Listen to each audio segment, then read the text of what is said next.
Look at that. I like that. We are live just in time. That. Oh, that's all right. That's all right. So, we are finally fishing. We got started about 5 a.m. this morning. It is closer to 9 now. Spent a couple hours getting bait. We are finally set up on fishing hole and got 8 rods out. My name's Trey Thorpe. My name's Bobby Wynn. And this is the Slack Tide Podcast. Interestingly enough, we are also almost at Slack Tide, so that's cool. We've got 8 rods out. We're fishing primarily gizzard shad for bait. We're in about 25 foot of water on what I like to call a soft ledge. So a hard ledge would be like almost a vertical incline. A soft ledge is more of an easy slope up, and it's really muddy. So it's a pretty soft bottom, and the fish definitely relate to it. We're hoping to catch them kind of cutting this corner and looking for an easy snack. It was 19 degrees when I left my house this morning. It's definitely cold out. It's definitely a wintertime weather. We got a sheet of ice on everything in the boat, and the heater is running on full force, and we are semi-comfortable at this point. Well, we're a lot more comfortable than we were when we were throwing the net and trying to get bait. Now we got the baits in the water, so hopefully those fish are gonna wake up and be nice and hungry. Fingers crossed. Yeah, it's cold front kind of came in, so it might have shut them down. We'll see. Honestly, I'm just happy to be out here fishing. That's what it's all about. Looking at the weather, where obviously safety can be a big thing, but if you're able and the weather will let you. There we go. Come on, baby. It's always a good idea to go. I think we might get one to go. He's trying his best to fold that rod down. Let him take it. No. He said that's as far as I can go. He's trying. He's still there.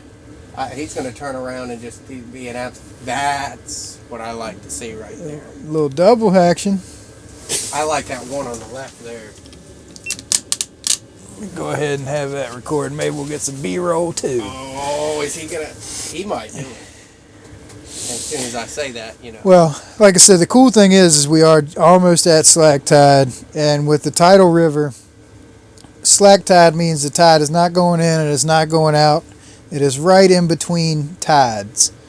And what that does is that forces the fish that have been resting behind something. Number one's about to go too. Number one's about to go. The fish that are resting, it's going upriver too, or downriver. Go ahead, go get him. No, man, you get him. Oh man. Let him eat though. You don't have to. Yeah. Oh man, you're getting a little better. But slack tide, the fish have to get up and move. So if you can find that, and you just have to be patient enough to wait through it, those fish will get up and move, and they'll steal it. Ooh, there he is. He's hooked up. He's hooked up. Careful of that ice. All right, now we're officially on. So we're going to work through this. We've got a drift sock out. I don't know how I feel about him. He's going to be hard to tell. Wrapped. Yeah, he'll get himself out. He's out now. We've got drift sock right here, so worst case, we'll just work him further to the right. He's not coming straight up.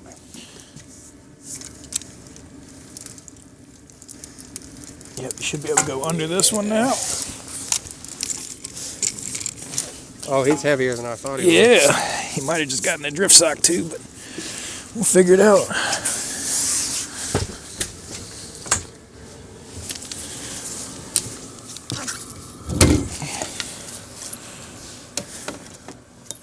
He's about 20. And never underestimate them till they get here.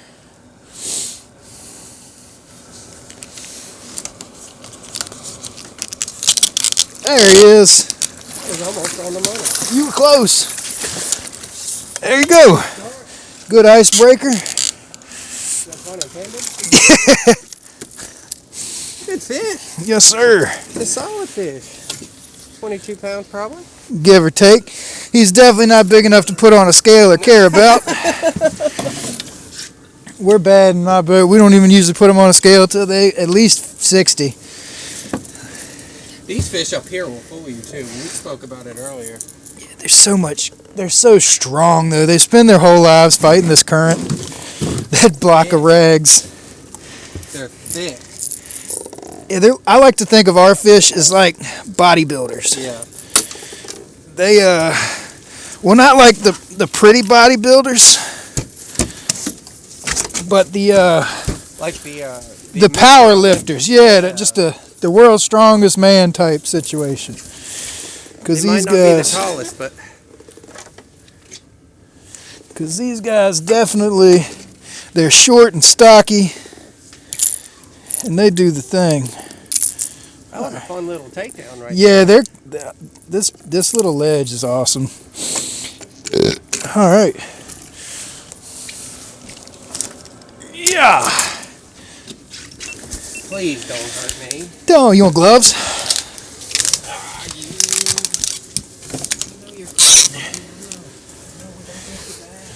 You want a pair of gloves? All right, let me get a photograph if I can find my telly. There it is.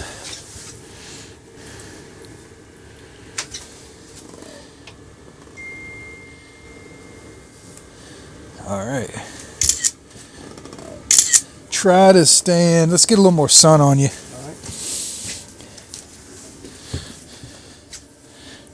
There you go. That's a pretty picture. Good deal. Good. All right.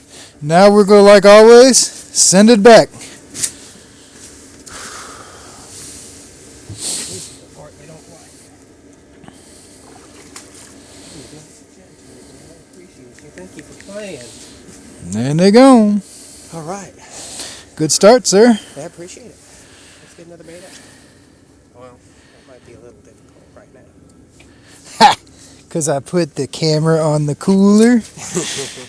Let's see if we can relocate for a second. Yeah. That was a better takedown. What should we put out there? I'm betting something small. I'm thinking. That was on the baby bait. You got one shad out. Huh? You got a shad out. Yeah, I got one out.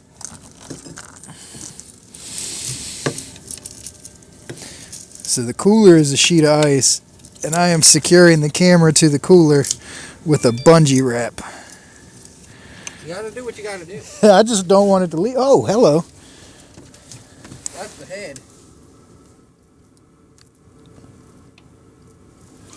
He's trying. I'd give him that A for effort. Yeah, hopefully I can give him a B for bait. A B or N for I for in the net. Or Oh man, that's cold. an O for ouch, that hook hurts. Is he still swimming? It seems like it. Oh. That's the head. Let's see.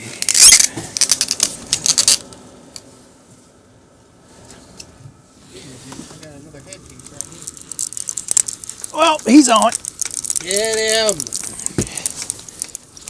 Oh, that looks like a better fish. Is he a net worthy? Oh, yeah.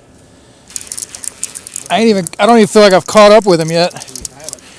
I'm just, woo, Okay. missed the boat.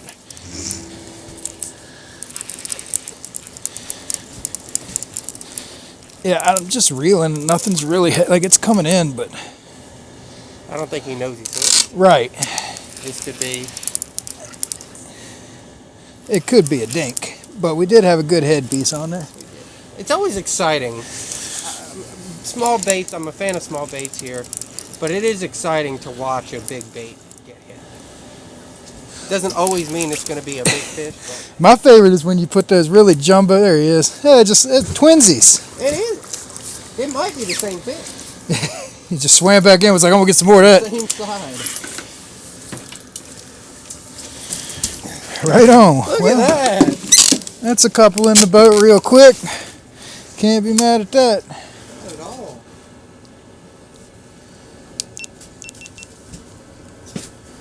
Oh man, it felt good to kind of get in under that enclosure again. Yeah, that heater changes the world. Oh, really?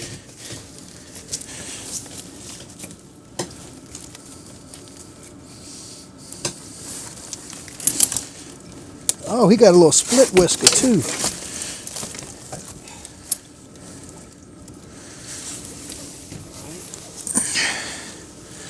They got 2 split whiskers. Oh, he might do it. He might do it. Come on. He is not very. Oh, look. Oh, the dog.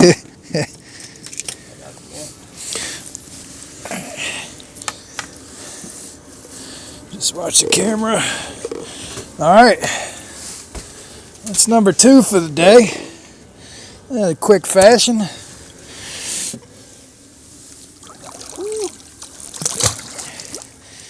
And she gone. 2 baits right there. 2 baits, 2 fish. All right, let me get that headpiece again. They're fired up today. It seems like it. It's a good problem to have.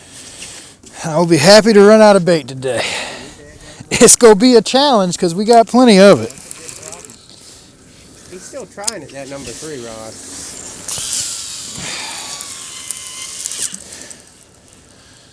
Them fish, they just don't, them little fish just don't give up. No, they've got the heart of lions. They're like, I can't get it at this angle, I can't get it at this angle. Let me try this angle. There you go. Then they'll say, Dad, come here. Hey, Grandma.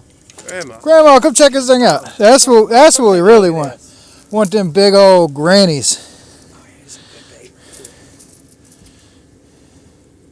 Got a little thickness to it, go right through the heart. There you go. Come on, take it down. I like it when you just hear it. You hear the stretch. The crink. Like Crink of the rod. My rod holder actually makes a noise too when it really starts getting pressured. Okay. All right, I thought he might have gone. He could be. No, I think he might be. I don't believe he is a substantial substance.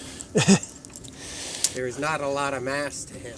Let's see here. That slack tide. Yeah, and that's the thing is a lot of times they'll be going the opposite direction. And you want that tight line to be able to see. So they'll go. You just got to wait them out a lot of times and let them truly commit. That one is going under. Yeah, that's fine. It's probably shorter. Oh, I thought. He's gonna go. You know, I have seen them surprise you. Where you think you've got tap, tap, tap. That big one that we weighed in at the Tidal James. It was the middle rod, and he sat there, and it wasn't like the slow taps. It was just sitting there tap, tap, tapping. Came up and just laid down. That could have been a smaller fish messing with it, and the bigger one came by and said, that's my lunch. Get away from me. But there's also, a lot of times, you'll see the rod tip come up, and a lot of times that's a big fish picking the sinker up off the bottom, and then you'll kind of see it taper. It's like every swoop of the tail. That one we might just be pulling a little bit on. Oh, okay. But every swoop of the tail, you'll see it kind of bury down a little bit more and a little bit more. That's the good fish. That's when you know ooh, come on. But it is crazy. A lot of times, if a big fish isn't already in the area, and we talked about it before, where you'll see a lot of rods all over the place getting hit, and then it'll just stop.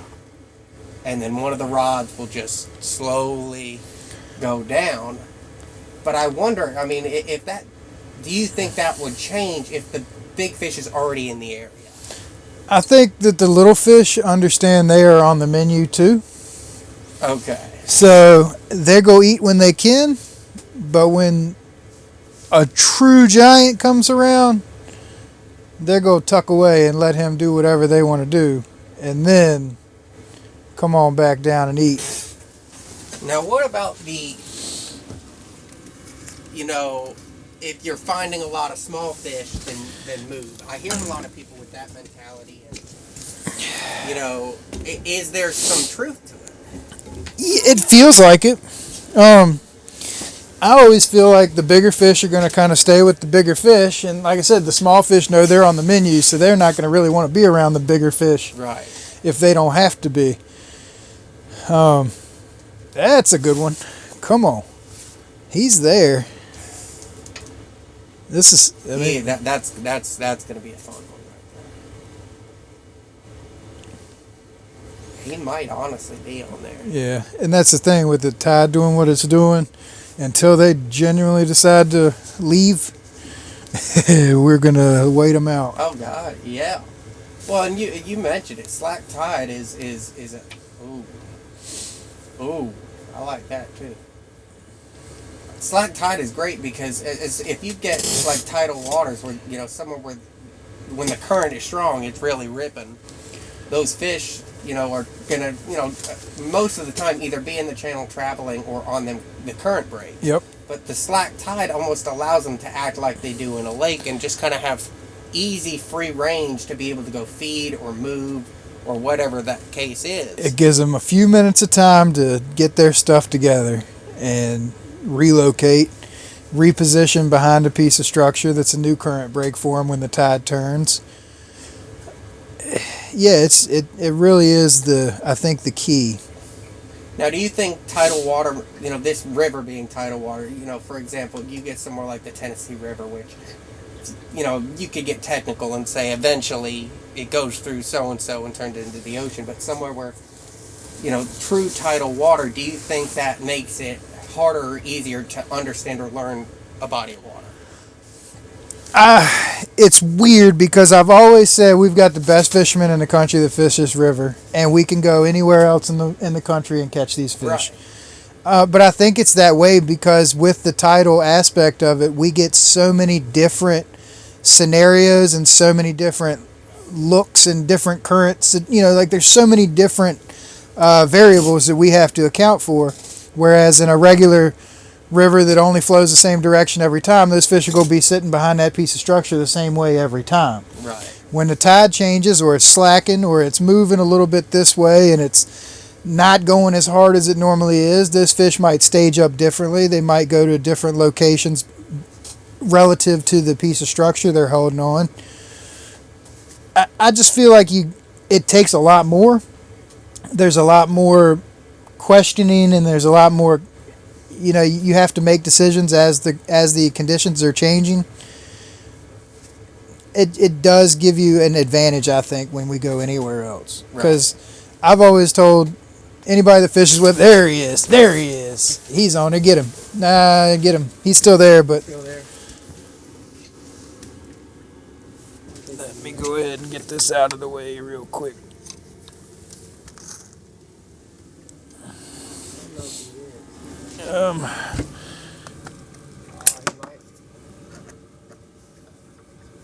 I think this one is. I think they're. Oh, wait a minute. That's a better one. This one's here. You want it? That's the one you wanted anyways. He's still there. I'd crank on him. Oh boy.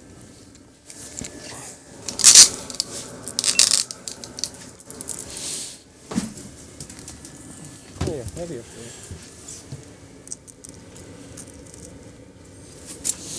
All right, we're hooked up to fish number 3.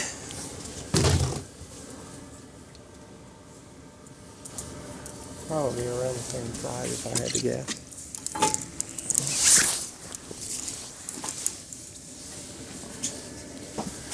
Once he wakes up, They do that sometimes at the side of the boat.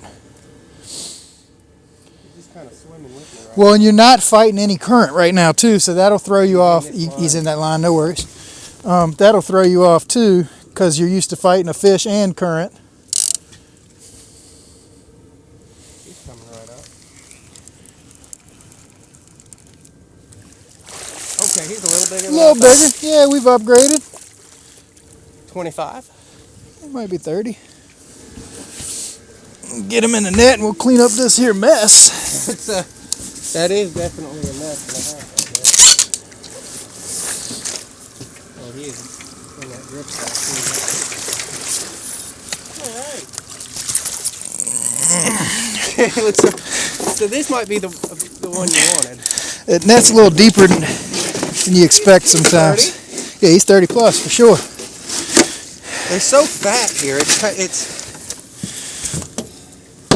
We talked about it a lot, and it's somebody who fishes like more stagnant water, cur, and gas and some where you don't really see a lot of. There's hardly any current, if any. Those fish tend to be a lot longer. Yeah, they get the opportunity to kind of grow out. Yeah. Ours are like. Come here. For about 4 months. I don't need you to lose my let. Here, I'll hold the net. Just sit here. Yeah, he'll be fine for a minute. He's lucky. Yeah, that's that. He's lucky Ego ain't here right now. He'd be on it, wouldn't he? He'd be licking his brains out. All right. Net is clear. Clear? Yep. Right. On this. Oh, there we go. Now it's on this one. Yep. Right. I'll just set it. Yeah, if you could set it in a holder.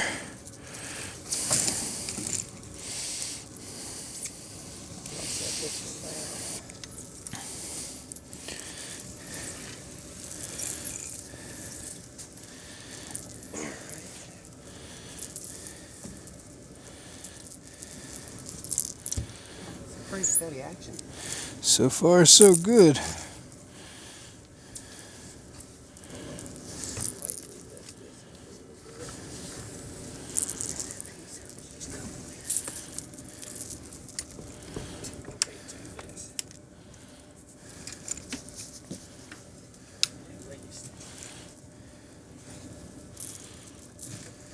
All right.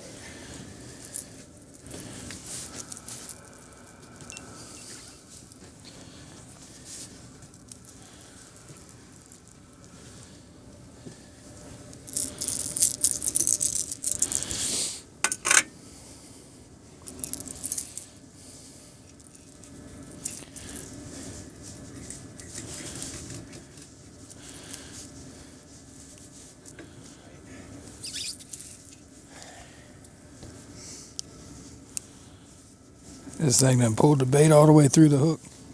He was definitely a hungry camper. Ah! Yeah, oh darn. Poops. I usually try to keep it in that little gunnel section there. Yeah. But it happens. This one has been It's just... trying to again. I wouldn't be shocked if he was He's about 6 pounds, 4 ounces. Let me try and get this thing back out there.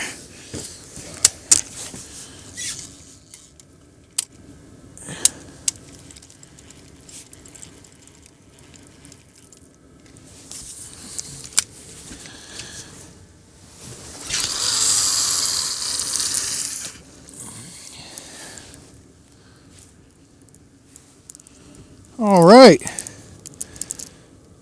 A little bit of chaos. Controlled chaos. Controlled chaos. He's a fat fish. He's definitely 30. At least. There you go. It's my Longer fish.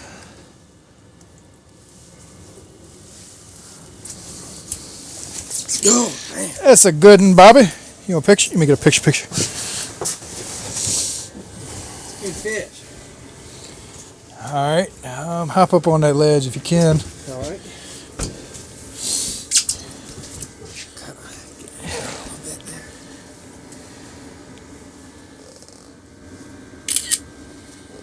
Yeah, he's every bit of 35. Good picture. Yes, sir. All right. You got ice chunks on him. Oh, hang on. Let me get that. Perfect.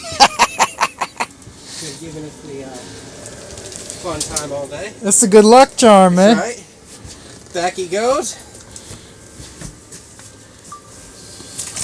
Oh, you are ready. Little bath.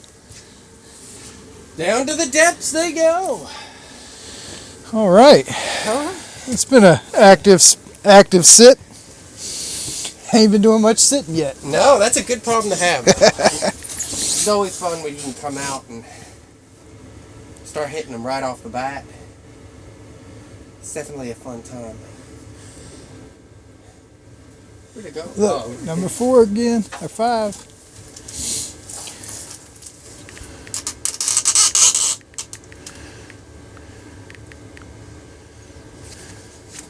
That one's still going too. Right on. He might do it this time. You just want to point it like this? It doesn't matter. It's not recording right now. I'm gonna just move it every time.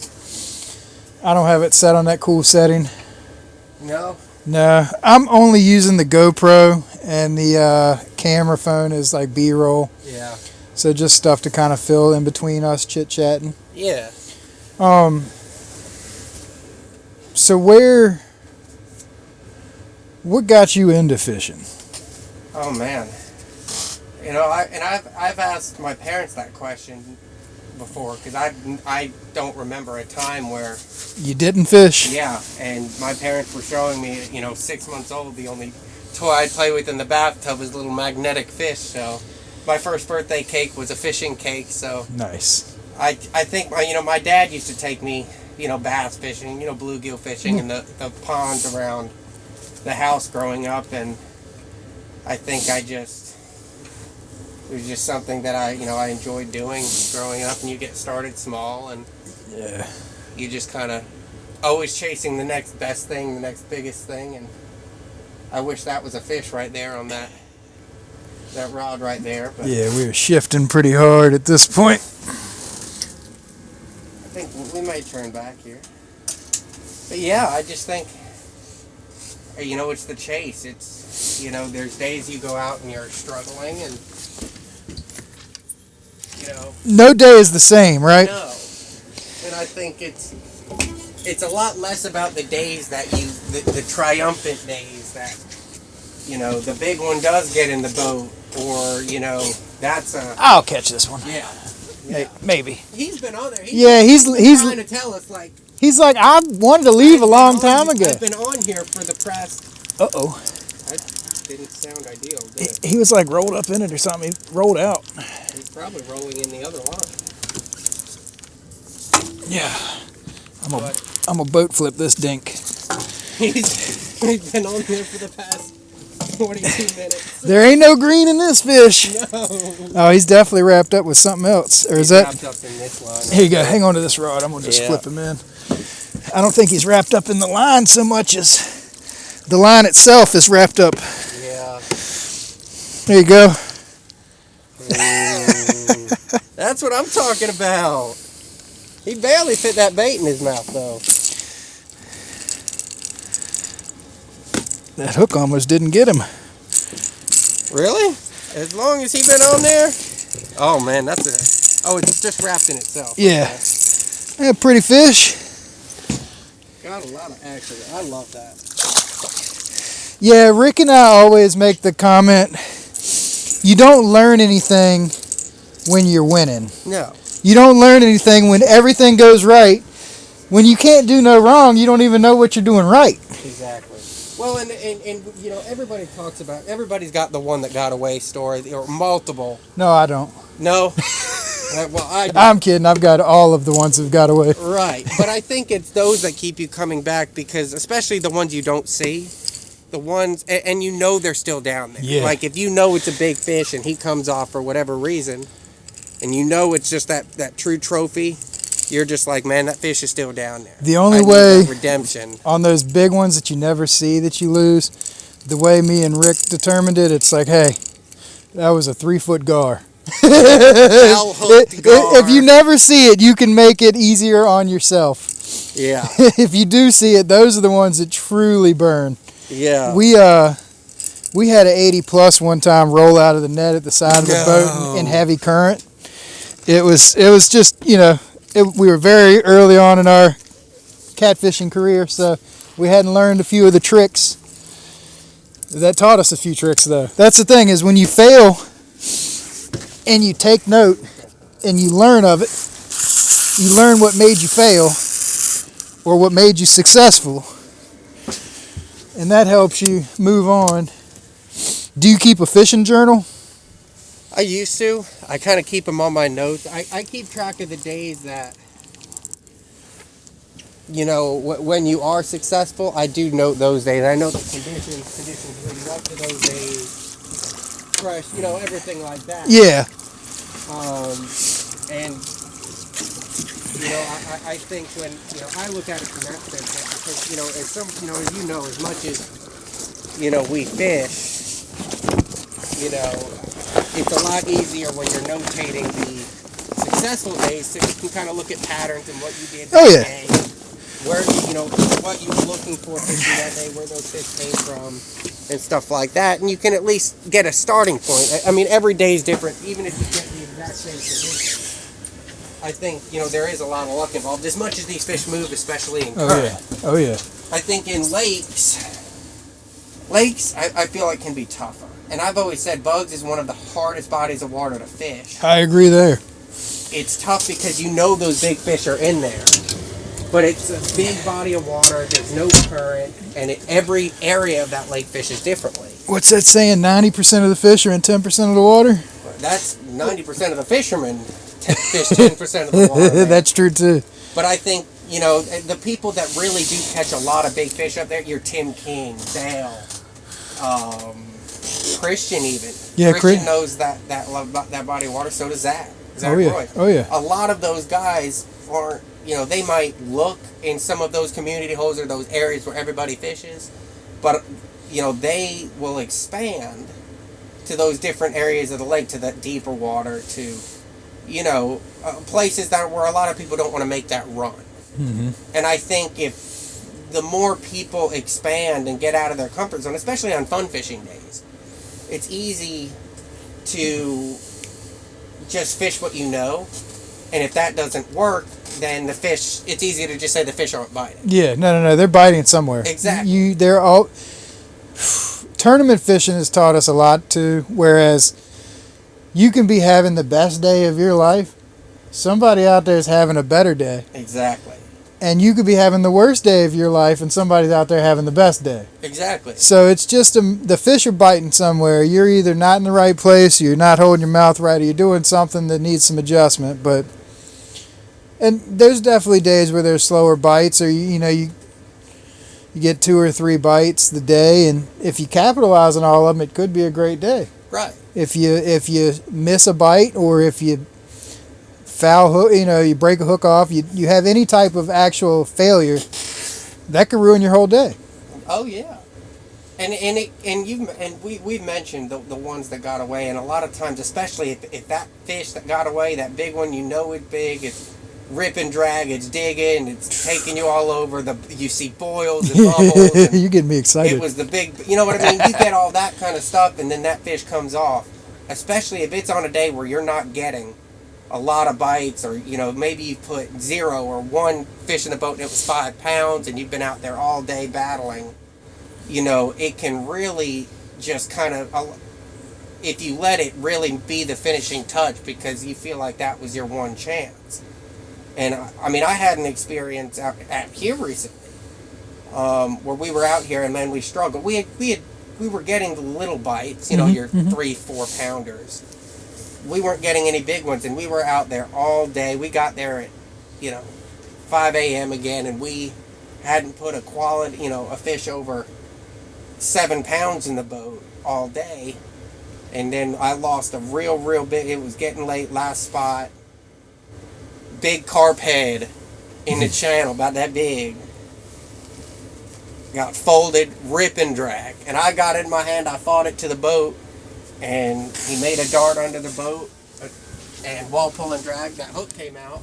And we were all looking, my buddy and I, we were looking at each other, and we were kind of like, we both defeated a little bit, and, I kind of told him the same thing. I always like to keep a positive attitude. I think it goes a long way. It does. And I think that it can really clear your mind to just say, hey, you did something right in getting the bite. Yep. We were in the spot with the bait presentation that fish wanted, and an uncontrollable happened.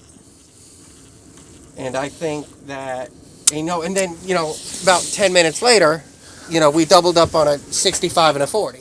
There you go. So, Yeah, it is easy to get in your head. It is easy to get down and upset when you're struggling all day. And I mean, shoot, this morning just catching bait. What did it take us 3 hours? oh, yeah.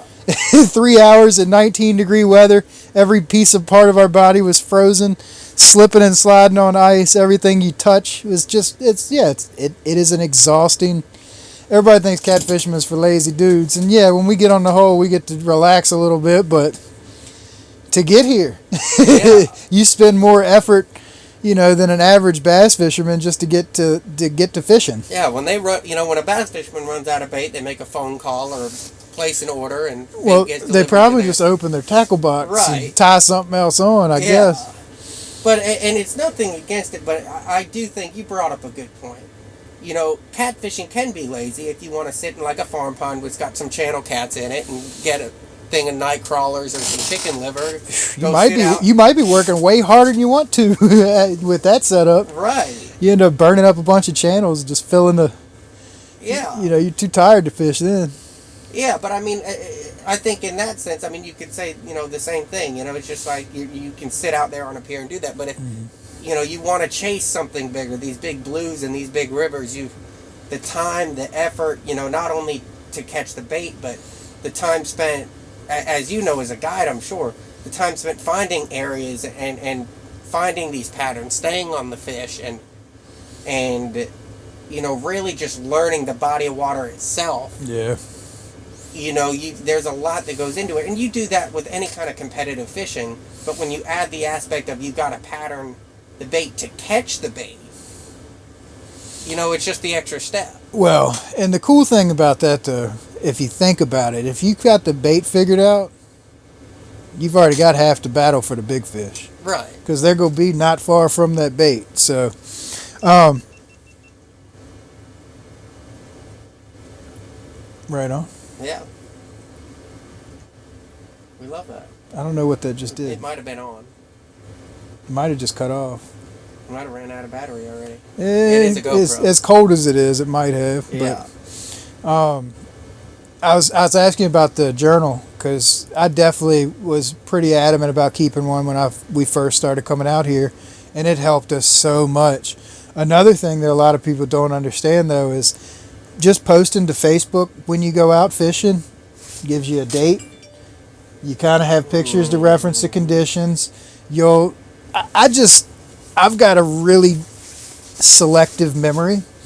Like, I can't remember a birthday date or somebody's name, but I can tell you exactly how many fish I caught wherever, December 14th, Yeah, 2023. No, I'm not allowed to fish that day. That's my wife's birthday. Oh, okay. The one day a year I actually won't fish. Right. Yeah, but Facebook will give you the memories too. So those will pop up and it's like, oh, well, I was in this stretch that time of year 4 years ago. Exactly. And then you can kind of look up the weather and see what was happening. Depends on how deep you want to dive. But with this fishery, I've been out here for 15 years pretty consistently at this point. This time of year, the fish are doing the same thing they were doing this time of year 10 years ago. Right. There's a whole lot of different variables and aspects of things that have changed. We've got a lot more pressure from recreational anglers. That's a double-edged sword. I'm happy to have it, but the real pressure is from commercial fishing and the aspect of now they've legalized and issued licenses for shock boats. And it's only a certain time of year and a certain conditions that they can do it. The unfortunate part is when they shock every catfish in the water. Their target is the little fish, they say, but they're still shocking the big fish, and it just shuts them down. They don't want to eat for days after they've been shocked. Well, and I think, you brought up commercial fishing, and, I think that, and I've spoke to a lot of people about this. I think, limits, and obviously there's a lot more that goes into, changing rules and limits like that. It goes well above DNR and stuff like that. You've got legislation and everything like that involved. But I think that, some of the best fisheries, this is one of the best fisheries, but, if you can cut down on some of the smaller fish and get people's attention off of keeping the bigger fish, because, if you look at, like, meat percentage, right? The larger a fish is, the more that you're going to be throwing away. The more, percent, you know what I mean? On a 50-pound fish, how much meat are you going to get off a 50-pound fish? You know what I mean? Oh, you can get a good chunk of meat. The issue that I really have with the bigger fish is the health aspect. You've got, at every boat ramp on this river, you've got an advisory posted saying, do not consume these fish more than once a month because they are contaminated with all types of chemicals, PCBs, and just stuff that is not good for human consumption. But what people don't understand, these smaller fish, they don't eat they haven't made it to that diet that will contaminate them. Right. Because the fish that eat shad, the shad eats the mud where the contaminants settle. Right.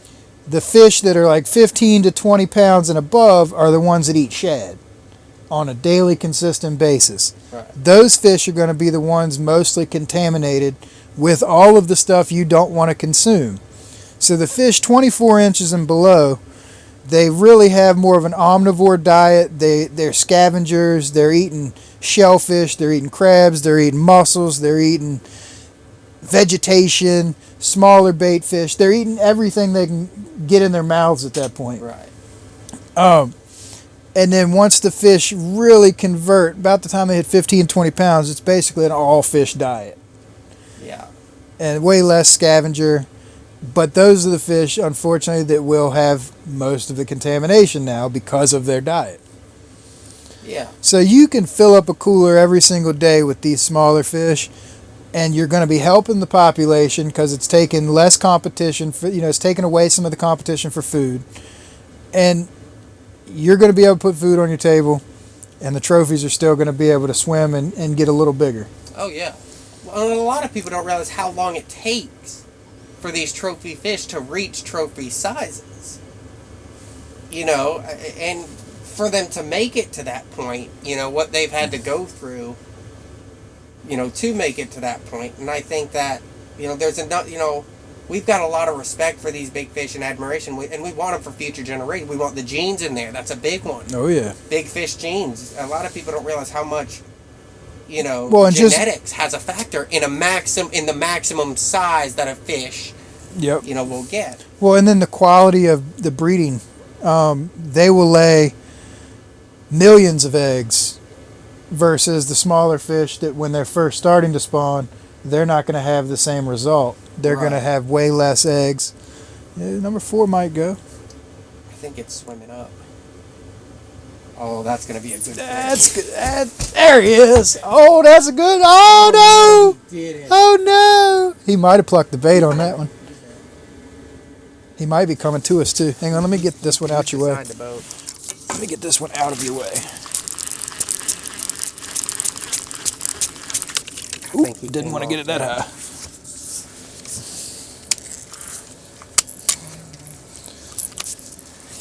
He definitely laid it in. Yeah, it was a good fish. He was swimming up. That's why. Well, the tide has shifted. Yeah. So if you want, we could probably go ahead and move. That's up to you, brother. Yeah, let's do that. All right, we're going to take a quick break. We're going to get these rods up real quick and shift the boat and reposition. So we are back. So the clap is the sync sound with video. Yeah. It's like the old tickers they have at the... Oh, yeah. Look at that bait in the flat. All right, so all we did was the current has shifted, and we were catching plenty of fish. So we just moved to the opposite end of the flat to hopefully catch the fish coming this way now. It's pretty simple, it seems.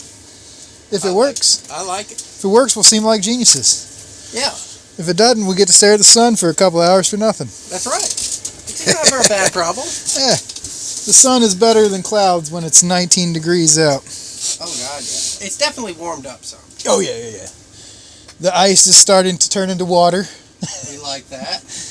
It's now just wet instead of slippery.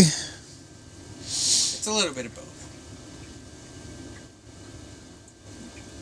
But I'm excited. I mean, there we go. That middle rod right there. Number 4. Yeah, they'll get to getting. They'll get the bait is soaking right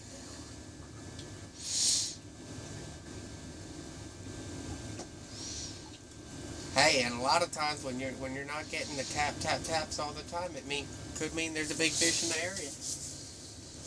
Cruising through, ready to eat. Number 7's looking interesting. Oh, it does.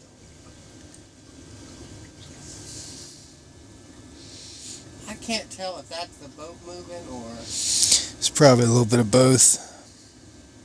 Yeah. One thing I do like about current, though, is that when the current is going, you have that tight line. Yep. That is one thing that when you're anchored up in a lake, any kind of wind whatsoever.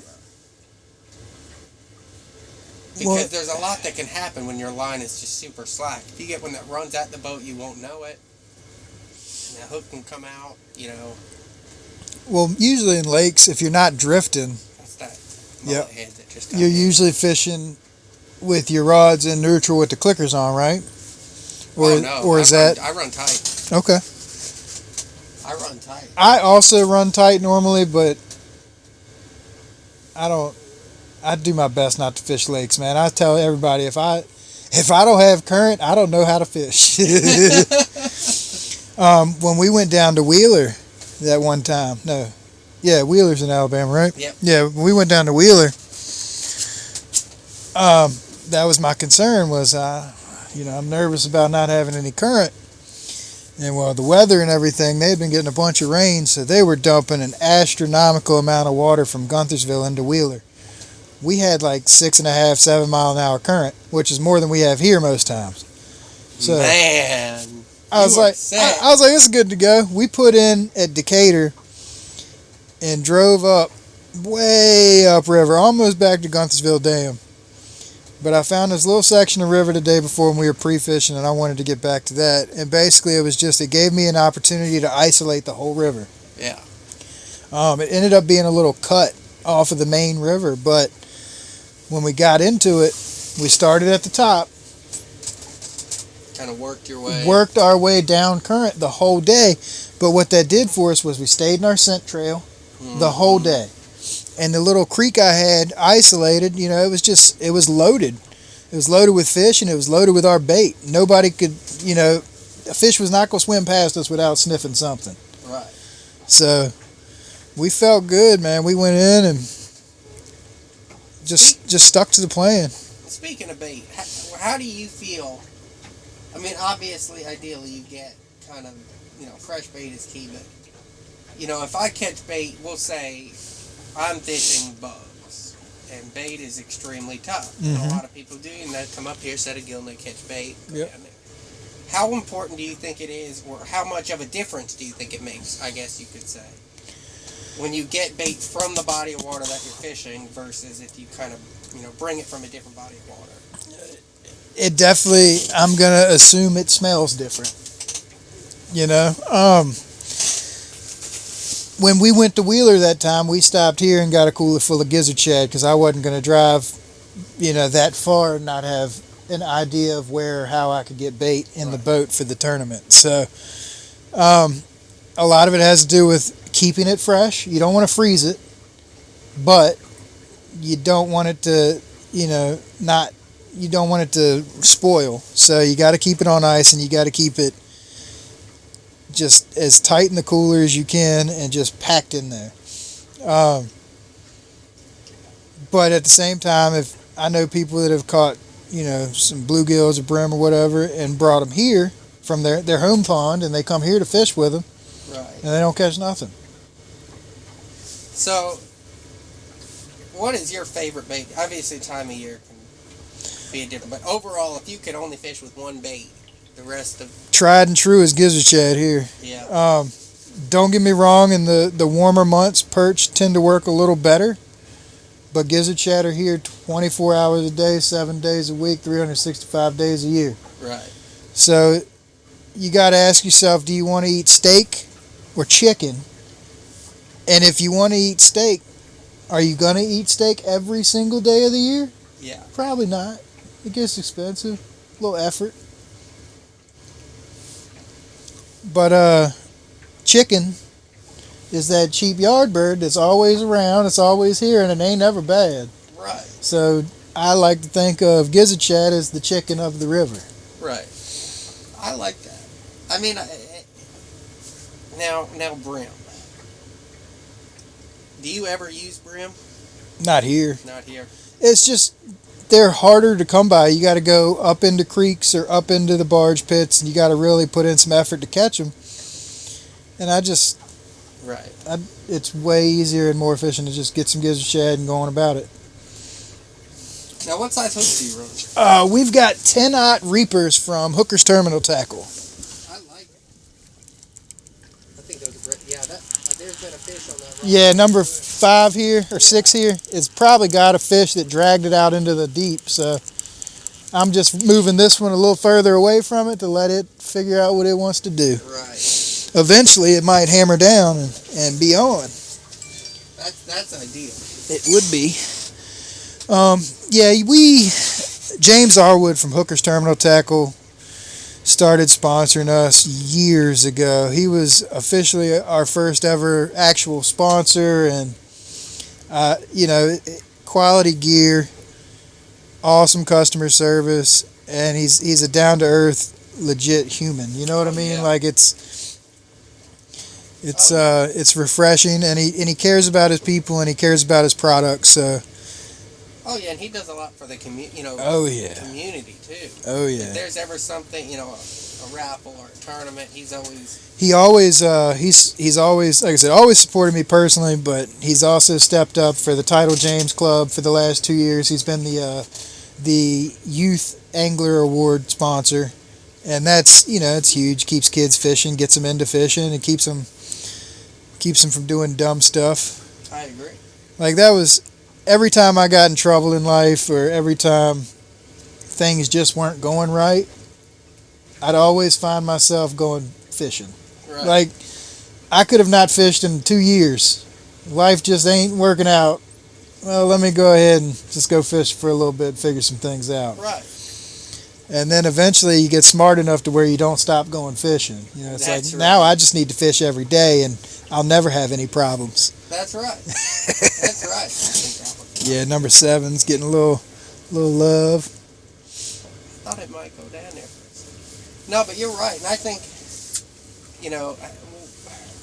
obviously everybody's different, and I've always said when it comes to getting the youth into fishing, I think their first couple impressions of their time fishing makes a difference. I think it definitely helps if, the first couple times, within the first time or two, a couple times you take them fishing, they get a pretty decent sized fish, or that, they're catching fish and, having fun, and then as you can kind of teach them as you get older. Oh, yeah. That there's going to be tough days. They know the feeling.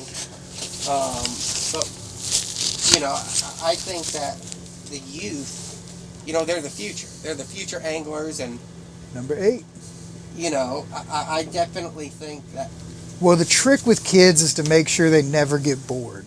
Right. And if they say they're bored and they want to leave, you've got to be able to make that happen.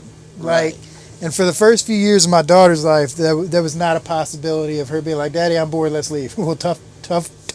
Right. We ain't leaving. Right. So I waited till she was about 4 before I really started bringing her out. And then I had the mindset, we're only going out here for a couple hours. Let's see what happens and go from there. And, shoot, what was it, Saturday? We were out here for like 10 hours. That's awesome. Not a complaint. Her and Cody's daughter had a blast. They hang out and, play their games. They had built a fort. Oh. Yeah. So they built a fort on the boat, and every time we had a fish hook up, we had to basically run through their fort. Running through the fort. They got so mad at us. But I think it's awesome. oh, it was great. They were entertained. I mean, my daughter, when she was 5 years old, caught a 35 to 40 pound fish. Oh, wow. So she doesn't weigh 40 pounds, and she's already caught a fish more than that. So that's awesome. yeah, Yeah, I love it when I see the kids get into it and genuinely like want to be there. right. You know, I think it's, you know, sometimes you see, you know, people that are just kind of there to be there. You know Charlie, Not It Fishing. Yeah. Him and his kids are awesome. He's doing it right. He keeps them out there. His little daughter Bellamy, she's so cute when they show up to the scales, good old fish, and just smiles all around. Yeah, he's doing it right too, getting them out there. I agree. It's just about keeping them comfortable though, and not bored. Yeah.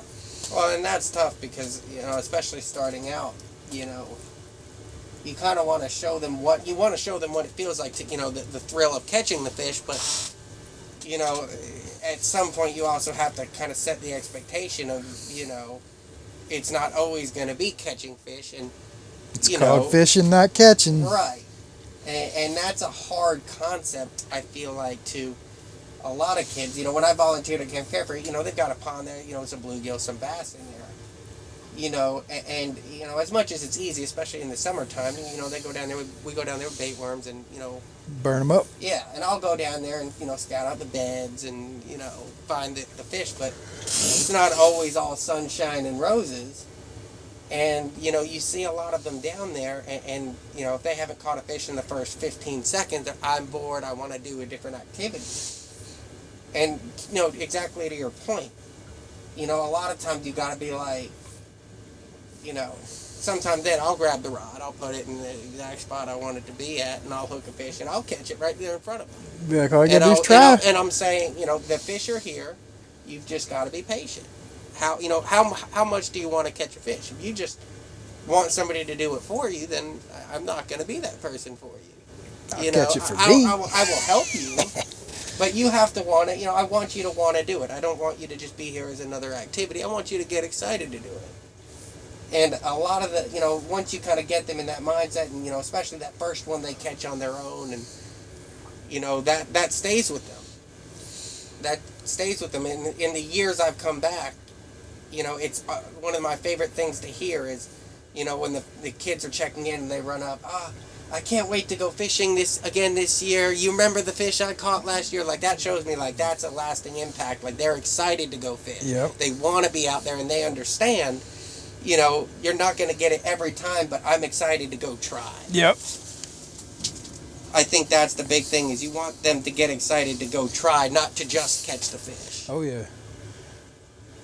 And as a guide, I'm sure that's something that you deal with, too. How do you... A little bit. I always, if I know there's kids coming, though, I'll try to keep a bait rod or something just that's gonna stay active, you know. Dice up a couple chunks of shad and just drop it straight over the boat. You got entertainment, you know what I mean, until a big one ties on. And usually if we get a good fish, I'll set the rod in one of these side rod holders and just let the kids crank until they can't crank no more, you know. And I love that. You don't have to worry about stuff, you know the fish is hooked. Yeah. It is what it is after that. Oh, yeah.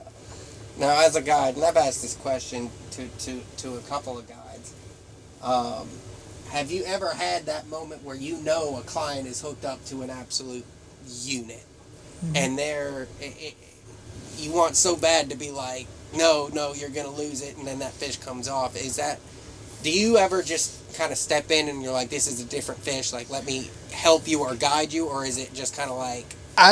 Whenever we've got people on the boat, I've already kind of had a conversation with them, and I know what level of angler they are, you know what I mean? Like, I always try to feel people out before they come out, and I'll know what I'm dealing with there, but it's their fish. Right. You know, I'm going to stand behind them, and I explain to them while we're easing out, you know, I give them the whole safety checklist, and then I explain to them, hey, I'll walk you through everything today, and if I'm yelling, you're not listening. Right. So the louder I yell, the less you're listening. And I really don't have to yell at people a lot but a lot of times I can kind of explain what the fish is going to do before it happens. Right. And that kind of preps people for it. But yeah, that like the 96 we caught, it was a client that hooked it. It was a client that reeled it in. Luckily for us, she had done a fair amount of fishing on her own, so she knew how to handle the rod and everything. But that fish, as soon as it turned, it dove and drove straight under the boat. And she stuck with it like a champ and handled it. And as soon as she popped it up, the fish barrel rolled right into the net. That's a blessing, right there. It was less than 60 seconds, and that fish was hooked up and in the boat. Now, do you fish differently, more, harder or not, and not as hard if you're just kind of fun fishing or, out by yourself, I guess, or with a friend that knows what they're doing? If it's just me and a buddy and we've already caught a bunch, if it's somebody that I know that fishes with me all the time and they've caught big fish, right. We're going looking. That's the time we're actually putting in our homework. Right. We're trying to find new stuff. We're trying to figure things out. We're trying to pattern the fish. This year's been tough on me, especially. I've been out of town so much for work. I haven't really had a chance to really run any charters. Right. And that is what it is. But it's also kept us off of the fish for tournaments and stuff like that. And it's just been very limiting on our active knowledge of what the fish are doing and where they are. And basically we're working off of past information, knowledge that we've had for years. These fish should be active in this area this time of year. Let's go there and start. Oh, yeah. But if I've got somebody I know that's caught a bunch of fish and we're not worried, we're looking for the jumbo. You know what I mean? Right. Like your goal is the biggest fish you can put a hook in. Right. And if it's clients or people that this is their first time ever catfishing, any fish that hits the deck is a good fish. Right. And you also have to remember a lot of people have never caught a fish this big. Right, exactly. So a fish like this could be their personal best. To us, we don't even want to get out the chair to go reel it in. But you got to have a different mindset. You got to understand every fish is a good fish, big or small. Getting it in the boat is the goal. Oh, yeah. And I think we lose track of that sometimes. I do it myself, especially in bodies of water like this one where I feel like, I don't want to say a certain standard, but there almost is, of what's considered a good day up here. Or what you feel comfortable in a tournament. We've caught 6 fish today, and we have not had a good day yet. Right, right. And my standard of a good day is at least one fish over 50 hitting the floor of this boat. If we don't accomplish that, we have failed. Right. Especially at certain times of year, it's easier than others. Well, we set our standard higher than others for that reason, because we've been out here. We know what this river can offer. Exactly. And we have a certain expectation of our abilities and knowledge. I expect to catch a 50-pound fish every time I come out. I don't care. Right. That is my expectation. Exactly. If I don't, I have failed. Exactly. To your point, exactly. I think that the standard of it's easy to lose track of that and get, I don't want to say disgruntled, but kind of get in your head of what could I done differently. A little jaded or something, You're just kind of like, man, we could have done better. But I think that, it's also nice to just kind of say, you know what, if we catch him, we catch him. If we don't, he don't. We're going to have fun either way. And most of the time, or a lot of the time, I'll say, when you've got a positive outlook on something, you're a lot clearer minded. Yeah. You're willing, let's go try some new things. Just kind of be free with it. And well, you're not focused on the negative. Right. And it's so easy. If you focus on the negative, it is so easy to pull yourself off of and pull yourself down. Just there's nothing positive anymore if you focus on the negative. And exactly. And a lot of times, if you do hook that big fish and you're just not in the right, you're not. Oh, we're going to lose him now. Yeah. Yeah, you sure are with that attitude. Yeah, you're not thinking, you're already setting yourself up. You're just you're not trying. You're not thinking, you're not analyzing. You're just kind of like, it is what it is, whatever. And I think that, mentality can just go, because things can change. One bite, no matter what you're fishing for, one bite can change everything. Oh yeah. Oh yeah. You're one bite away. You can be one bite away from the fish of a lifetime. You can be one bite away from the start of a triple up on 50s or 40s or whatever it is. That can just completely turn that day around. And this is the kind of body of water where, at least I've noticed, I don't know if you have, a lot of big fish come in multiples. Mm-hmm. If you get one, a lot of times, fairly soon after, in that same spot, you're going to get another decent takedown a lot of time. I've noticed, so from Hopewell and down, I treat as one type of fishery. Right. And then from Hopewell and up, I treat as a different type of fishery. Okay. Like above Hopewell, it is almost always freshwater. It's the bigger fish are more secluded. Like they're not swimming in packs, and they're not doing a lot of swimming, and they're not moving a lot. Like for blue cats, they're still moving, but they're not really traveling downriver much. They've got their little home, their territory, and that's where they're going to work. Well, coming down here, the further down you get, I think these fish act more like ocean fish, where they're in a school or they're wolf packs, 3 and 4 fish of the same size or same general size, and they're swimming together. They're working together. They're working pods of bait. They're eating. They're doing what they got to do. Right. And yeah, I can't tell you how many times we've laid 4 or 5 fish 30 to 60, 70 pounds in the floor from the same spot. Right. The same spot we started this morning, we caught 6 fish from 5 pounds to 35. So, that's a lower end range, honestly. Yeah. Oh, yeah. They're fun fish, especially when you add current. Like a 35-pound fish, that can, especially an angry one. You get an angry 35 to 45 pounder, that's just, and that current is rocking. That fish, you won't know the size of that fish. You might think it's hard to tell till they get to the side. Yeah, and that's a fun sized fish, but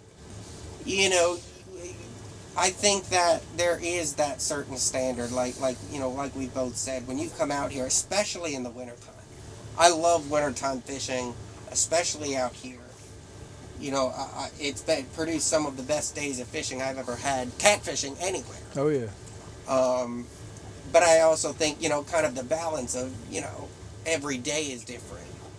You come out here and, we'll put a fish, 35, anywhere, that's a decent fish. Oh yeah. It's technically a trophy here. Yeah, but how many trophy certificates would you have on the wall if you sent one in for every 35 you put? I don't even send 50s in. You know what I mean? I don't even have any from Virginia on mine. I got to the 10, so I could say I'm an expert blue catfish angler, and then I haven't sent anything since. But I think that's the standard up there. I think is on. That looks promising. I don't like the kind of hesitation there, though. Well, it's actually dragging it off the flat, heading to the deeper water. Oh, he's steady moving. Yeah, that's gonna turn out. Rip it.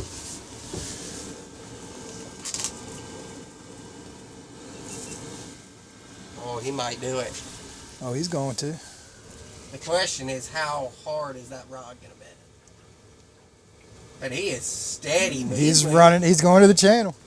There he goes. That's the sun. Come on, baby. We're gonna get ready.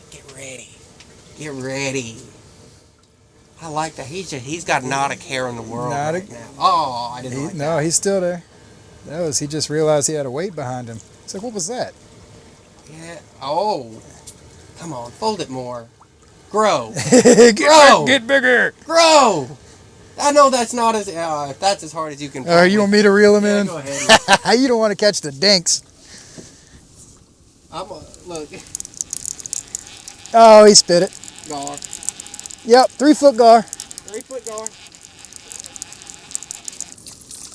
Oh, he took the bait.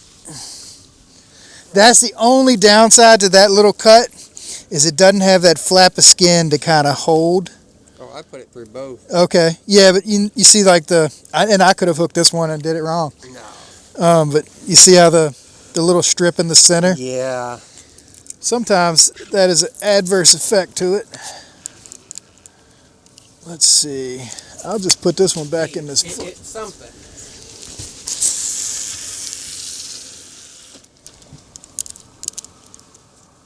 That's in about 6 inches of water. I love that. And they hit the water and hit the bottom. Dang, yo. I just think that every body of water is different. Like, as many big fish that are in bugs, if you catch 235s or, a 40 and a 30, that's a pretty decent day out there. Oh, for sure. You don't see many days, like out here, like, there's not many days where you see multiple. Now, I will say, some of the biggest weigh-ins I've ever seen in tournaments. Well, hello. Yeah. Must have hit that guy in the head. Could be the boat. Nah. It could be the current maybe trying to drag it down a little, but if a fish grabs it, it'll definitely. How do you feel about like pre-fishing for tournaments? I think there needs to be limits. Because, and it's hard because there is an argument that people have made that said, if you're going to let locals fish the tournament, a given tournament, they've got extensive knowledge, and a lot of times, especially, if guides are fishing it from that body of water, you could argue, they already have the advantage of knowing it and staying on the fish, so, why shouldn't I be able to go out there? But I think if you set the limit, because, every week is different, every day is different. Mm-hmm. I think it needs to be said that, look, okay,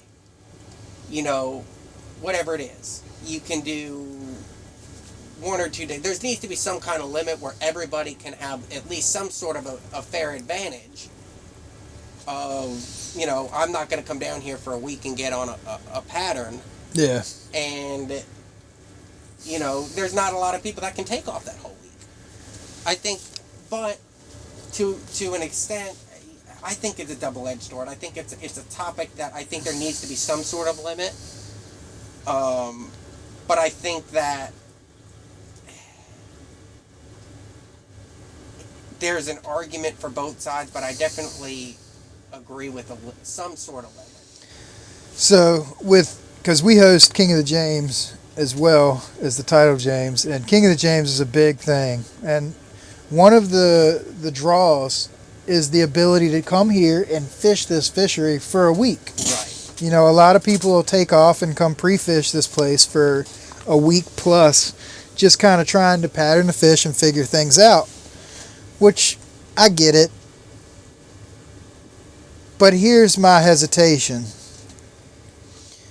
So I've got a couple additions to kind of what you were just saying. It's like general knowledge and guides having an advantage, I guess. But we're fishing for blue catfish. Right. I don't care if we're in the James, if we're in Bugs, if we're in Wheeler, if we're at Santee, if we're in the Ohio River. It's still blue catfish. Right. They're going to do what blue catfish do. It doesn't matter what body of water or where you are in the world. They're going to do blue catfish stuff. Right. So, keep that in mind. Oh, absolutely. But like if you got people down here for a week just hammering fish, and then they're going to go back on tournament day thinking those fish don't have a sore lip, you are mistaken. Right. My last day I ever pre-fished for anything, ever. Never again will I do it. And this is why. We put in on Bugs Island to fish the Ice Bowl in 2017, 2018. It was the year after Dale caught his big fish. Right. And we put in at Okanichi, and I'm looking at the graph, and I got a cooler full of shad, and this is the day before the Ice Bowl, and we're just going to go scan. We're just going to go scan some fish, check some things out, see what's what. Then we find some fish, and, well, I can't tell if they're biting unless I put a bait down there, So we put some baits in the water, and we're set up on this spot, and rod lays over 70-pound fish. 30 minutes into my first time ever on Bugs Island, and my instincts my thoughts, the readings that I've put together from the water, the Right. air, the condition, like everything that I have established and honed as a fisherman over the years was telling me to go and do this. Right. Right on. Tournament day, came in, went. We caught like a 16-pound fish, and we had to back up and punt like 3 or 4 different times. Like, and that's the thing is, we went in with the mindset of this is what they were doing yesterday, Yeah. instead of the mindset of let's go find these fish, and what are these fish doing? Right. We went in with the dumb mindset of this is what they were doing yesterday. Right. Where instead we could have went in and said, all right, the wind's blowing this direction, so that's already opposite of what yesterday was. Mm-hmm. The temperature is this, you've got to use all of the elements and all of the resources and all of the information the day is giving you to find the fish. Oh, yeah. You do that when you're pre-fishing. Mm-hmm. But that sets a bad standard for when you come out to fish the event, because guess what? Now you're basing it off of what you did the day before. Exactly. Instead of what the fish are doing the day of. Oh, yeah. So that's always been personally, I won't pre-fish anymore. I'm just done with it. It's a waste of effort. That one might end up going now. He's dragging it on down the bank. Yeah. But I also think if you're down here, and the other thing that a lot of people don't hear about is if you're down here for a week, you're going to be hitting a lot of spots. Yeah. Checking out a lot of spots. And I think that if you're down here for a week and you're hammering just spot after spot, trying to get on some feeding fish, or catching the heck out of them at different spots, trying to get some different plans together. You are sore-lipping fish in a lot of areas that other anglers that aren't out there pre-fishing might want to fish in the tournament. So by the time tournament day comes, there's some really good spots that just have some sore-lipped fish, that they're not eating. Last time they ate, they got a hook in their mouth. Right. So they're going to wait a little bit. And I think that also plays a part in my answer to that question of limits, because, if you're going to pre-fish, I think that there's a certain extent that if people want to for X amount of time or X amount of time before the tournament, whatever. Those are your fish to sore lip. But I think that you shouldn't have the ability to fish holes, to pre-fish holes over the whole, be able to, put hooks in fish's mouths all over the river in all these different spots. I feel like, you're hurting your chances, but you're also hurting a lot of other people's chances. So this year was probably one of our better weight-wise weigh-ins for Kings of the James. Oh, yeah. And I think I'm going to attribute a lot of that to not as much pre-fishing. Yeah. And the reason I say that, so the week before Kings of the James this year was it the Battle on Bugs? It was a big tournament on Bugs Island, which garnered yeah. And it got a bunch of boats down there. And what that did is the Saturday before Kings of the James, nobody's up here fishing. Right. Not a bad thing, honestly. No. And I think it avoided a lot of those fish getting sore-lipped until it was game time. Well, and I like that. I like, because again, you told your story. How many different stories do you see out there where somebody, Kobe Morton did it at Bugs one time. He was fishing before the ice bowl and he stuck like a 72 right off the bat. And, I think if you want to scan, you want to come down for a week and just scan. Go ahead and mark some spots. You find a pile of fish. You find some structure. Whatever. Do you understand the self-control? Oh, it's tough. That none of us possess. That is required. If I mark a pile of big fish. We got to see if they're eating. Yeah. I got this bait. I got this bait. I got these fishing rods. I see these fish. What's a man to do? Yeah. Find out if they're feeding fish. But, but that's kind of, my thought process is I think what a lot of people should do, and this is one thing that Dale and I talked about. Dale told me he used to, when he was big into tournaments, he would go a couple days leading up, and he wouldn't even put a rod out. He would scan, mark areas or structure that he think could, hold fish, or if he marks a pile of fish, you mark it, and you just kind of come out, a couple different days in a row and see what those fish are doing. Mm-hmm. See if those fish are staying there. There's about a 4-pounder on that rod right there. He might be 6. You gonna give him 6. You gonna give him 6. Well, he's got a 6-pounder spirit. He's got the spirit of a 6-pounder. I guess I'll go catch this 6-pound fish. But I just think that.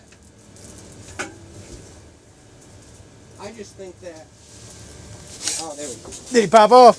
There we go. That's terrible. We're trying to flip dinks off so we don't have to reel them in. Yeah, but I definitely think that. There you go. It's getting a little better on that side.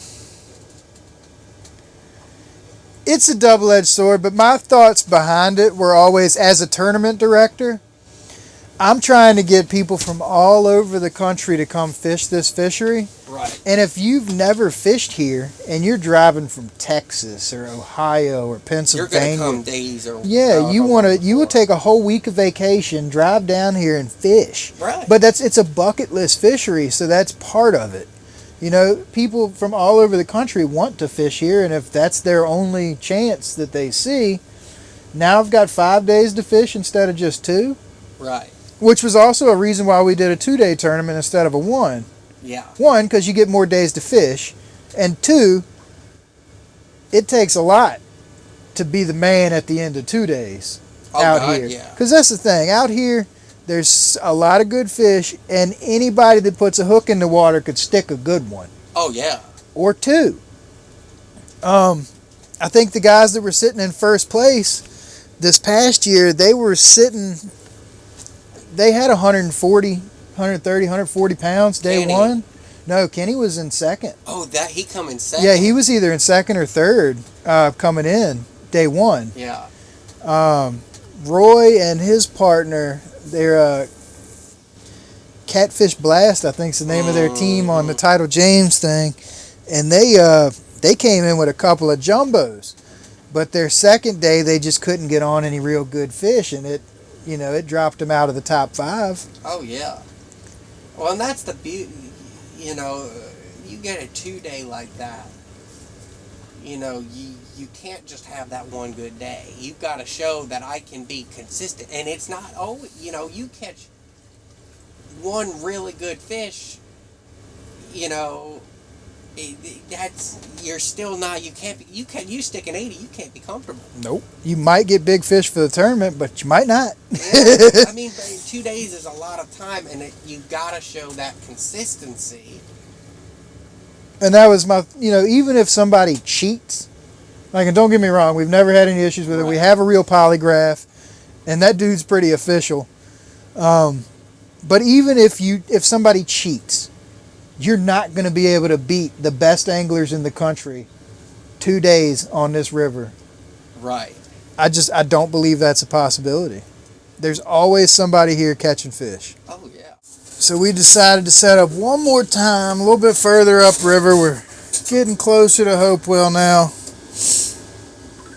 We're getting close to our end of the day. Hoping for one more good one, right, Bobby? That's right. We got some fresh baits out. Marked a couple of good fish and setting up on them. Hopefully we can get them to bite. It's been a fun day overall. Anytime that we can get out on the water, it's a day well spent. Whether you're catching monsters all day, catching like we've done, catch a lot of fun-sized fish all day, laugh all day, or whether you catch no fish. I mean, the time spent on the water is time well spent. You can always learn something from a trip as well. What's the saying? A good day fishing is better than a bad... A bad day fishing is better than a good day at work, right? Exactly. You got to have fun with it, and especially if you're catching fish, you can't complain about that. Oh, heck no. Just want one more over 50 or we have failed today. That's right. One over 50 or we failed. So there's that. There's been some big ones pulled out of this spot. Oh, for sure. We saw a couple good ones over there in the channel. Hopefully they'll come hang out with us for a few minutes. Yeah. Take a couple pictures with us. Make them Facebook famous. You know? We'll even hold them. As long as they're big enough. Well, yeah, that's true. As long as they're big enough, then we'll hold them. But no, just overall, it's always a great day. It's always a great time up here, and whether you do catch the big one or not, the chance at a You on your TikTok, you do a bunch of interviews and stuff too, right? Didn't you interview a bunch of? I do, and I haven't in a while. I've been meaning to get back into it. Moved into a new house, and work started picking up. So I'll get back into it at some point. My TikTok is the real Rod Father. Yeah, I mean, I REAL or REEL? REAL. Okay. I wasn't when I created it. I wasn't that smart. Well, not necessarily. Like seriously, sometimes being creative is trouble. Because, like me, I've got Fishing with Fat God service, which, believe it or not, is hard for people to spell. I try to tell them, I'm like, look, it's no G, 2 T's. No G, 2 T's. Problem solved. Fishing with Fat. No, but there it is. There, what is that 6-pounder? There was a dink. That 6-pounder. There was a dink kissing some bait. Listen, if he ain't ripping drag, then we ain't getting the bag. No, but no, it's just been I mean, and I appreciate you, for inviting me out here.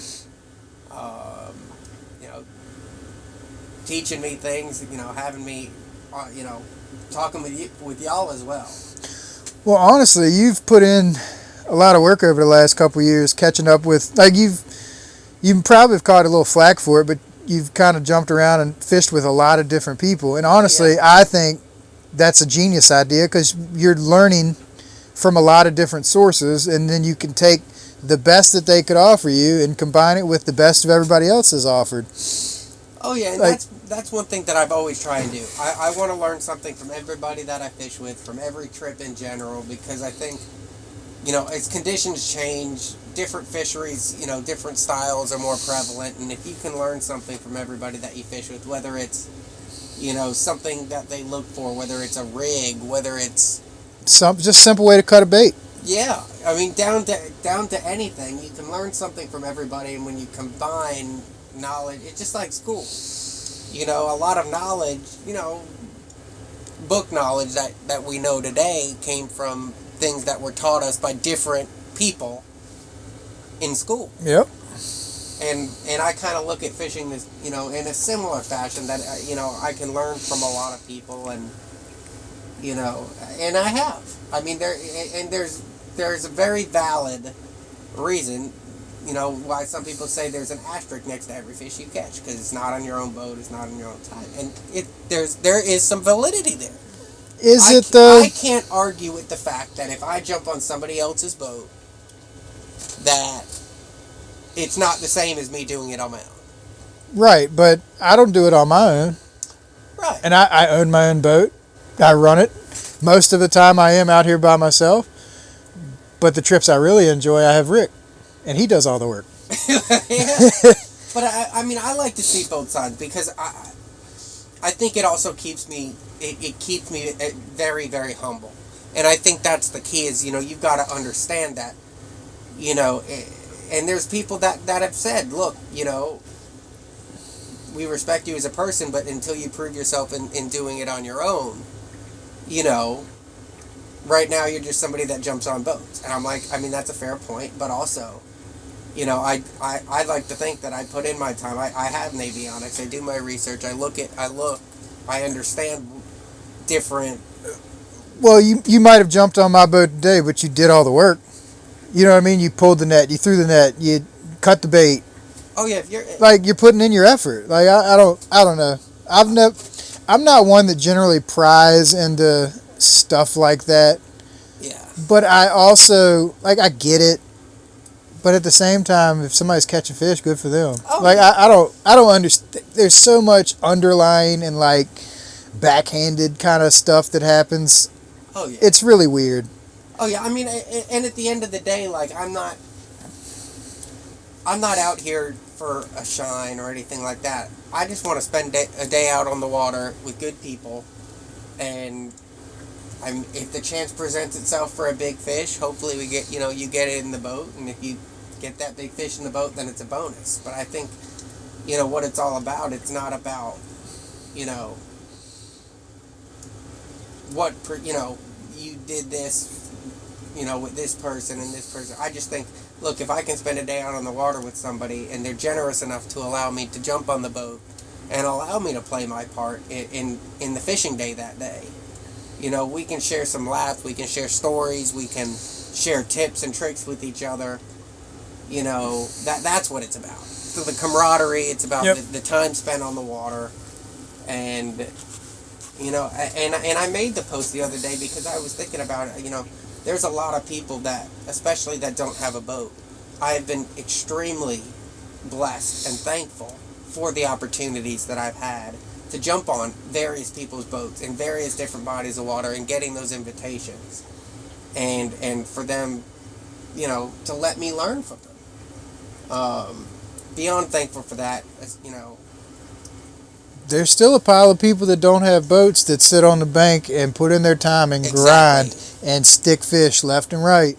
And I love that. I love seeing a good bank video where somebody on the bank who's putting in their time finally sticks a big one, and you're like, yes. You see like 5 or 6 rods just sitting up in the rod holders, and then one just buries, and then what's his name, Everett?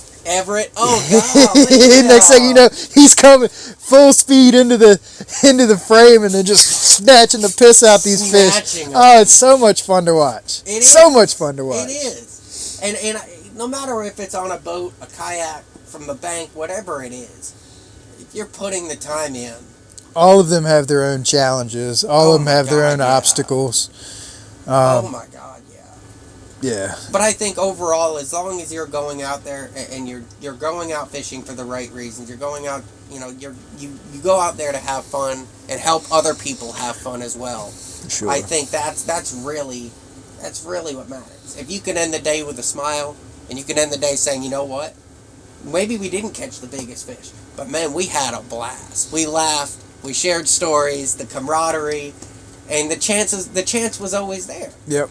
Because I've always said, if every day was this amazing day where you put 50, 60, 70s, 80s in the boat every single day. Eventually you get bored of that, right? You would. I mean, I wouldn't. You might. I don't think I would, but at the same time, it wouldn't be as much of an accomplishment if it happened every single day. Well, that was like in the early 2000s where you could come here and you were catching 10 to 15 30s a day by accident. By accident. It was just one of them things, man. We were flooded with 30 to 50 pound fish. And now some of those fish have transitioned into some of them have grown, 60. Some of them have vanished, some of them have vanished. That's fair. There's a lot of things, a lot of reasons for that, but yeah. But I think overall, I always tell people, like one thing that I did and got started, yes, it didn't hurt that my first time kind of on the guide trip was with Caleb Page and Zach Royce and getting to know them and getting a lot of connections through them. But what I did was I literally found anybody who was holding a big fish in their profile picture. I cleared my friends list out, almost, and I just add friend, and I went down the list. And I would just message people and be like, hey, I see, you've caught a lot of big fish. I'm really trying to get into this. If you ever have an extra seat on the boat, I'll help pay for gas, help catch bait, whatever I need to do. If you allow me to jump on with you and learn from you sometime. And, not everybody's going to respond. Not everybody's going to say yes because, I'm a random person. But throughout this whole process, the more that if you want to do it, there's a lot of good in this industry. Mm-hmm. And if there's, and there's a lot of people that go alone more than not. And They'd love to have a They would sidekick, love just to somebody have to talk to and chit chat, Yeah. and do exactly what we've done all day. Yeah, and there's a lot of great fishing forums and all that. So that's a big suggestion. Is if you really want to get in and learn, and as long as you're willing to play your part too. That's the big thing. If you want to learn, you want to put in the work. Nobody likes somebody that rides on the boat all day, does none of the work, and then hops in their vehicle and leaves when you're still cleaning up and loading the boat on the trailer. They didn't offer you any money for gas, no effort on the boat. You know what that person will get?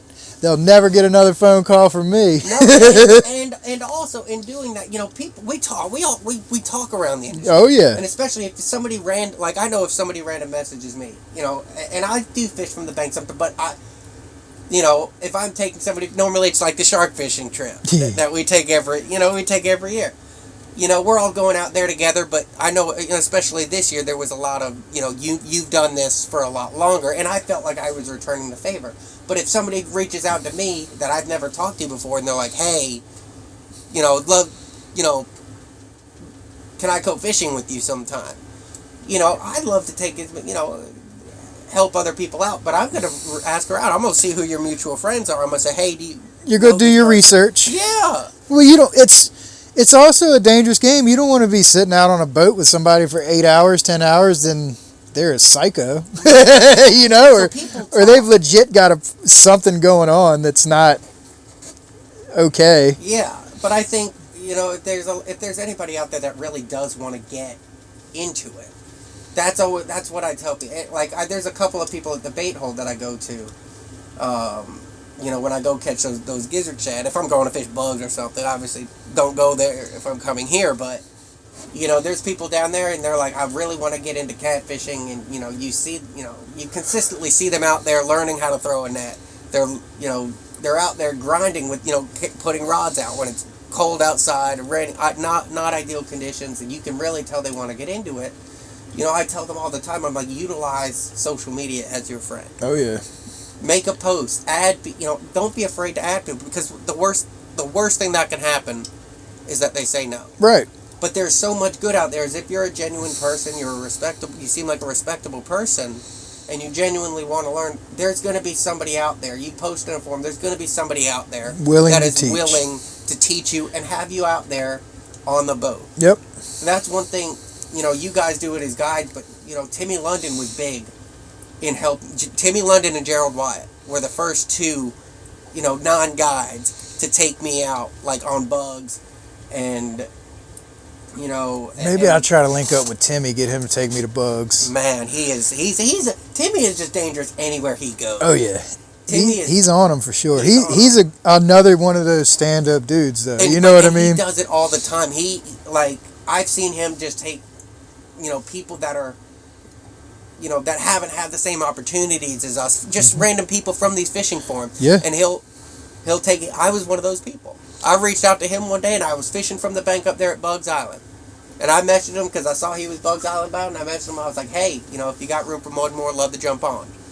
No questions asked. He said, hey, meet me at the boat ramp at, in 20 minutes. Yep. And we'll fish that night. And it was cold, middle of winter, snowing outside, and we night fished all night. And we got and that was in the skiff, wasn't it? Yeah, oh yeah. And he was hogging the three-headed dragon heater. Me and Clint Wilson were sharing a buddy heater at the front of the boat. And we ended up sticking a 44 drifting in the morning after the sun came up. But it was just kind of one of those things, I'll be forever grateful for every person that has allowed me to jump on the boat. But that starts if you want to have some of those opportunities. There's no guarantees, but don't be afraid to ask. Right. Make sure that you're willing to play your part. Don't expect free trips or just sit back and only reel in fish. Be willing to learn, play your part, do whatever you can to help out. But if you do that, you're going to learn yourself. Yep. And that's how you get the exposure is you got to start somewhere. Whether it's a guide, whether it's reaching out to somebody on a fishing forum. Get those connections too. Yep. Because then people talk, hey, I heard you fished with so-and-so. They reached out to me as well. How, are they a good person? You know what I mean? Are they a respectable person? Were they a good person to have on the boat? Yeah, that person's so down, really down to earth. We had a great time. Awesome. Next thing you know, that you might get a response back. Yeah, absolutely. Come on, whenever. Yeah. Yeah, I got it. We'll set up a time, and it might not be right then and right then and there, but yeah, we'll set up a time. You know what I mean? Just keep on. Uh-oh. It's 2:45. You got 10 minutes, fish. Come on, fish. I always let my alarm go off and then snooze it once. Oh, yeah. It's, because I can never leave. No. Neither can that 4-pounder that's hitting that corner rod. Well, I mean, honestly, what we caught 10 fish. Yeah, 10 or 11 fish. Plenty of them in the teeners and 20 range. A couple 30 to 35. It was a good day. Oh, yeah. And we're having fun, man. I mean, look, there's been days where we both had many days up here where we've just been blessed beyond belief. Also had many days where we've been skunked beyond belief. That's one thing I've never done up here. Oh, don't you worry. Come on, baby. You are due, sir. If you ain't ever done it. Oh, I know. I tell people all the time, I said, this river will make you hate it and love it in the same trip. 15 minutes apart. Before I get skunked out here, I will downsize my bait and catch a channel cat. I will throw a cast net. Yeah. Now, I'll never get skunked out here. We catching some kind of bait. Yeah, you just can't really do that with clients. They don't really. No. It's not the same sense of accomplishment if I hand them the fish versus reeling it in. No, but I've got a lot of respect for guides. It's the people that do it the right way. You guys, you put in your time to stay on the fish. And there's a lot of pressure because this is a very competitive, especially out here. This is a very competitive river with a certain set of standards. Where there's a lot of people that are just they fish for a couple weeks and they're like, I'm gonna be a guide. You can't. Oh, they can. Well, you can, but that's right now we're kind of experiencing, and like I said, I've pretty much taken this last year off just because I've been so busy with my full-time job, tournaments. I got handed Kings of the James to be the full tournament director of that, the Title James Club. And then for some reason, I'm like, hey, let's start a podcast. I've got all this extra free time. Oh, of course. Yeah. I don't know, man. It's just the love of being busy, the love of always having something to do. You do that, and there's a lot worse things that you could be doing. Oh, and I did all them already. Oh yeah. That's the reality. It's like most people that get into catfishing, they're either still screw ups.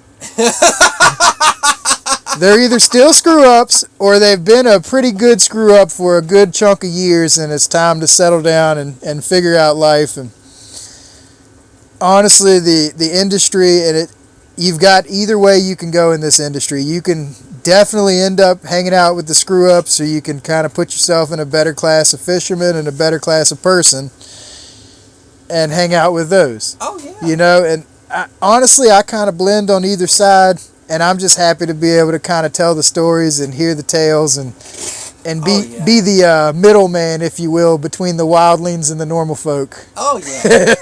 But with all that being said, everybody out here has the same general baseline. They'll give you the shirt off their back if you need it. You know what I mean? Like, and but it's still a very. It's a new industry, newish. For how big it is, in the stage that we're in now, it's very new. But it's growing. Yeah, as far as the guiding and stuff is concerned, I don't know, man. I'm probably not going to pursue it much longer. It's a retirement plan for me. Oh, okay. So I'll keep my license valid and I'll just do what I want. Yeah. Until I've got enough clientele, until I feel like I can just retire from work and go fishing. Yeah.